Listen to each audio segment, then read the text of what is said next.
Un film a mis le feu aux poudres entre la Bulgarie et la Macédoine. Un réalisateur macédonien, Darko Mitrevski, est en train de tourner le film Troisième mi-temps. Il retrace un match de foot pendant la Seconde Guerre mondiale, avec en toile de fond la déportation de près de 7000 juifs macédoniens par des Bulgares vers Treblinka. L'affaire est remontée à la Commission européenne qui soutient le film avec 3 députés bulgares qui lui ont demandé d'intercéder auprès du gouvernement macédonien. Ce n'est que le déni de l'Holocauste que leur État a fait en 1943 et ce déni est considéré comme un crime dans 16 pays européens, mais malheureusement pas en Bulgarie. Et si vous voulez en résumer mon commentaire sur cette affaire, c'est que Troisième mi-temps est aussi anti-bulgare que le film La liste de Schindler était anti-allemand. Le film raconte l'histoire d'un match de foot joué en 1942 par 2 équipes de foot de la Ligue bulgare.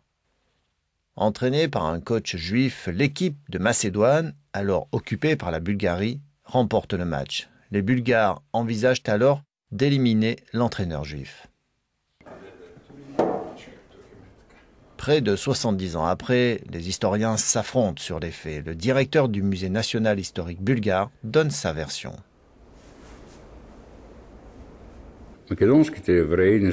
Les Juifs macédoniens n'ont pas été déportés vers les camps de la mort par les autorités bulgares. Si cela avait été le cas, alors les 50 000 Juifs bulgares auraient été déportés, ce qui n'a pas été le cas parce qu'ils étaient des citoyens bulgares.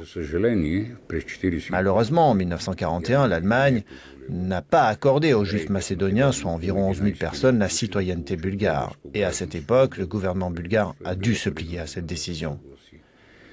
Ces Juifs macédoniens ont été déportés vers des camps allemands par les Allemands en raison de ce que l'on appelait la solution finale.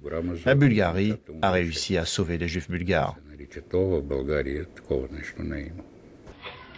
Si le gouvernement macédonien a déclaré que le film représentait un intérêt national et lui a accordé pour cela 1 million d'euros pour la production, les députés bulgares ont de leur côté indiqué que ce film allait contre les valeurs européennes et représentait une controverse inutile au XXIe siècle.